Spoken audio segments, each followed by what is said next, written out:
जय हिंद।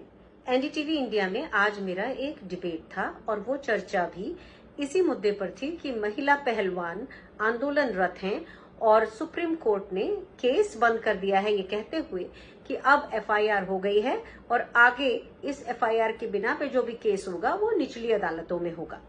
तो एक तो ये था कि इस पूरे प्रोग्राम में एक खेल पत्रकार थे, काफी वरिष्ठ थे, एक राजनीतिक विश्लेषक थे, एक कानून के जानकार थे, चैनल के अपने रिपोर्टर थे, पहलवानों के नुमाइंदे थे, एंकर थे और मैं थी।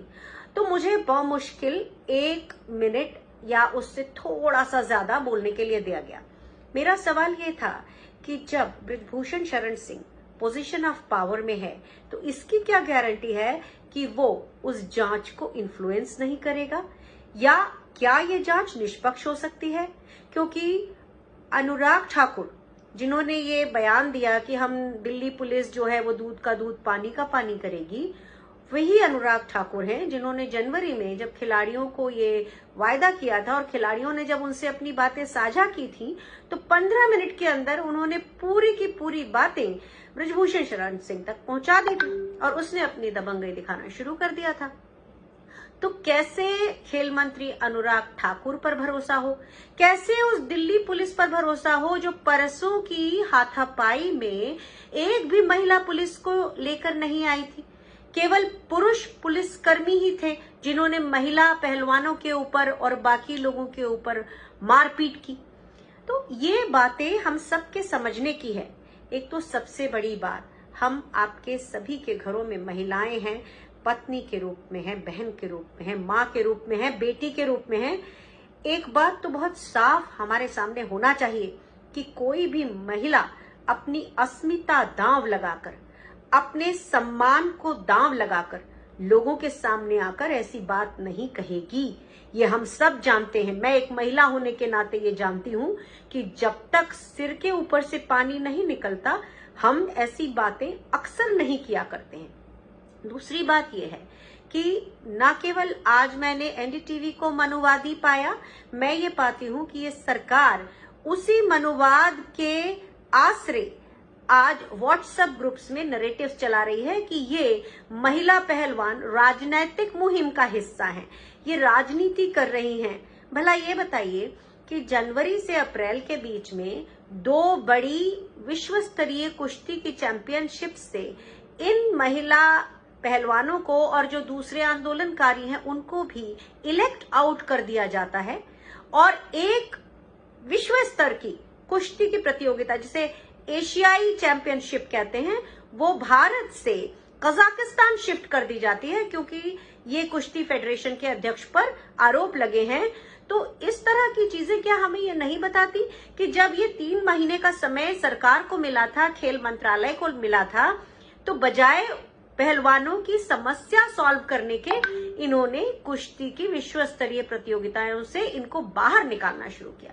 तो कुल मिला के पूरी बात यह है कि पोजीशन ऑफ पावर में रहते हुए बृजभूषण शरण सिंह अभी भी जांच को इन्फ्लुएंस कर सकता है, इसलिए सबसे पहले उसकी गिरफ्तारी होना चाहिए।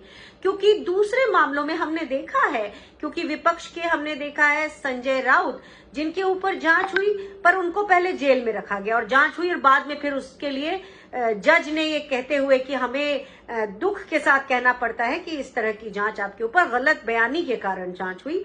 ऐसे ही हमने देखा कि फिल्म स्टार शाहरुख खान का बेटा आर्यन खान जो बाद में उसके ऊपर जो आरोप लगाए थे वो निराधार निकले, लेकिन उसे भी जेल में रखा गया।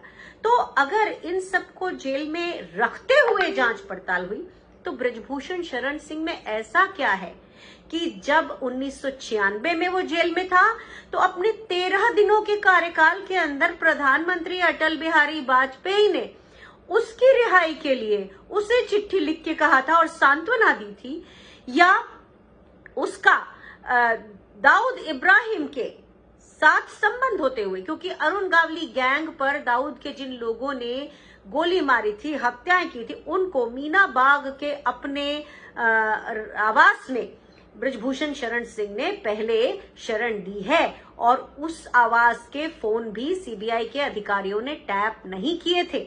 तो कुल मिला के एक ऐसा दबंग, एक ऐसा गुंडा व्यक्ति जिसके ऊपर 38 केस हैं और वो कुश्ती महासंघ का अध्यक्ष बना हुआ है, क्या हमारे अंदर ये आंदोलित नहीं करता कि जैसे ही एक आशीष मिश्रा टेनी का लड़का किसानों के ऊपर जीप चलाकर कुचल के निकल जाता है और ना तो उस व्यक्ति को की गिरफ्तारी होती तो है लेकिन उसे जमानत पर छोड़ दिया जाता है, मंत्री अपने पद पर बने रहते हैं, तो जो पड़ताल होती है उसमें वो अपना इन्फ्लुएंस करते हैं। इसी तरह ब्रजभूषण शरण सिंह को भी यहां से कोई इस्तीफा नहीं दिया जा रहा है। एक तरफ प्रधानमंत्री केरल स्टोरी बताकर महिलाओं के बारे में बात करते हैं और कहते हैं कि वो आतंकवादी संगठनों में भेजी गई, और दूसरी तरफ उनके अपने सदस्य जो कि एक उग्रता का, आतंकवाद का, एक तरह से इन्फ्लुएंस का काम कर रहे हैं, उनके ऊपर प्रधानमंत्री का एक बयान तक नहीं आता।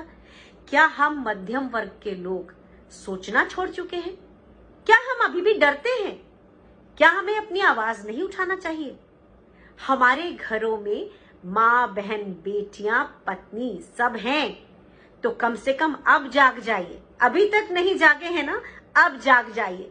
कम से कम ये देखिए कि आपके आसपास ये क्या हो रहा है और आपके भारत को किस ओर ले जाया जा रहा है, और क्या आप उसमें सहयोग तो नहीं कर बैठे हैं? सोचिएगा जरूर। जय हिंद।